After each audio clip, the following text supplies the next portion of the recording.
Senator Omidvar. Sorry. Thank you, Senator McCready. Thank you. Very quickly, you've given us three options. One, an amendment is not needed. Two, exemptions can be crafted. And three, the government could agree to non-prosecution agreements. So, you're talking about a statement. Both our witnesses are talking about statements. The Senate Human Rights Study report, spot study on this, possibly could be that powerful statement. And I'm sort of struggling with my own conclusion to this, and I'd like your response, is that this is really not a matter of legislation or even policy. It's a matter of communications. It appears to me that the government is concerned that aid to Afghanis will be interpreted as aid to the Taliban, and therefore they would be in the crosshairs of public and global opinion. Yeah. That's not a question. I just want you to respond to that.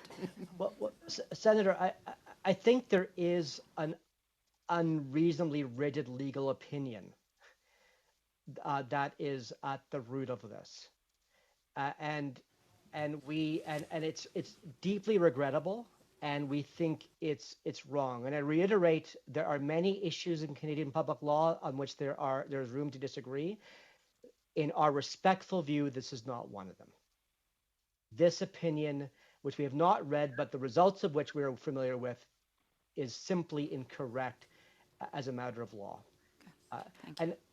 And so that's that. And if I could just add one thing to what Professor Roach said, because I think it's quite important. So Section 83.24, and I'd like to read it into the record, says that proceedings in respect of a terrorism offense or an offense under Section 83.12 shall not be commenced without the consent of the Attorney General. So what Professor Roach says is eminently sensible and practical, that it would be entirely appropriate for the committee to address to the Attorney General a request that he exercise his power under 83.24 to not prosecute humanitarian organizations operating in Afghanistan who might otherwise run afoul of 83.03b.